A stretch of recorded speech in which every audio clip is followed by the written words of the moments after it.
Hello दोस्तों, नमस्ते, जय माता दी। मैं अपने चैनल सोनम लोकगीत, नया लोकगीत दोनों पे आप लोग का स्वागत करती हूँ। एक छोटा सा बहुत प्यारा कजरी गीत, सावन कजरी गीत, तो आप लोग सुनिएगा और फुल वॉच करिएगा। कमेंट बॉक्स में ज़रूर बताइएगा कि हमारा गीत कैसा लगा। और अच्छा लगा तो हमारे चैनल को लाइक, सब्सक्राइब, शेयर, कमेंट ज़रूर कीजिएगा। और चलिए मैं सुनाती हूँ, आप लोग सुनिए। सभी भाई बहनों से रिक्वेस्ट है कि हमारे चैनल पर जाइए, अपना आशीर्वाद प्यार दुलार ज़रूर दीजिए। पड़ेगा सावन में झूलनवा, झूलबे कदम की डरियाना।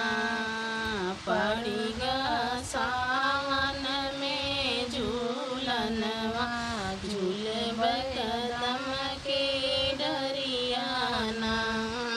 नंद बहू जही मिले झूलन लागे, नंद बहू जाई मिले झूलन लागे। ससुर का पड़ गए नजरियाना, ससुर का पड़ गए नजरियाना।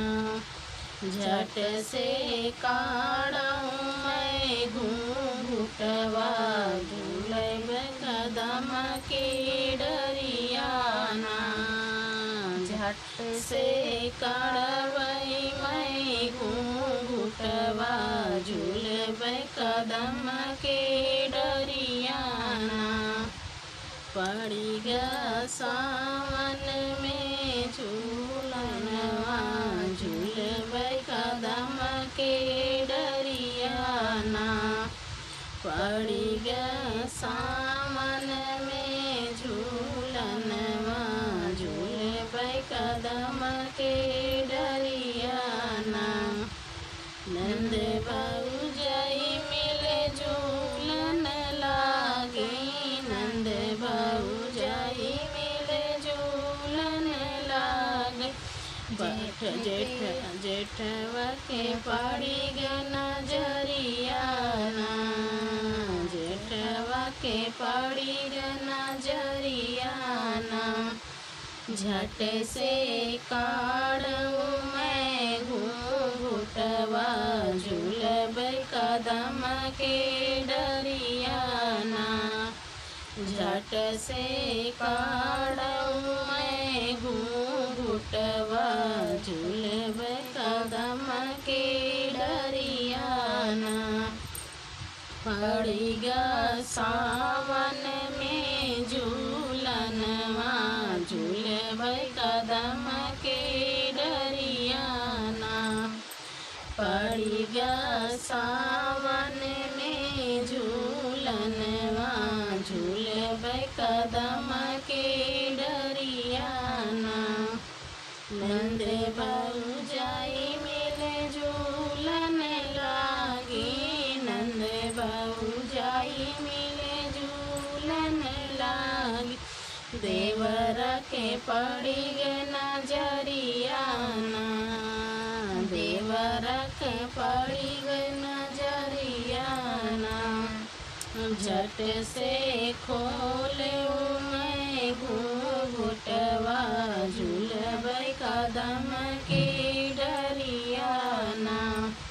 झट से खोलूं मैं घूंघटवा, झूलबे कदम की डरियाना। पड़ी गया सावन में झूलनवा, झूलबे कदम के डरियाना। पड़ी गया सावन में झूलनवा, झूलबे कदम के डरियाना। नंद बहू जाई मिले झूलन लागी, नंद बहू जाई मिले झूलन लागी। पड़ी गई पियवा कही नजरिया, पड़ी गई पियवा कही नजरिया।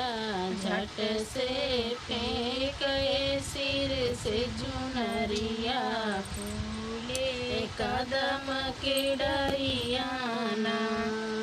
झट से फेंके चुनरिया झूलबई कदम के डरियाना। पड़ी गया सावन में झूलनवा झूलबई कदम के डरियाना। पड़ी गया सावन में झूलनवा झूलबई कदम के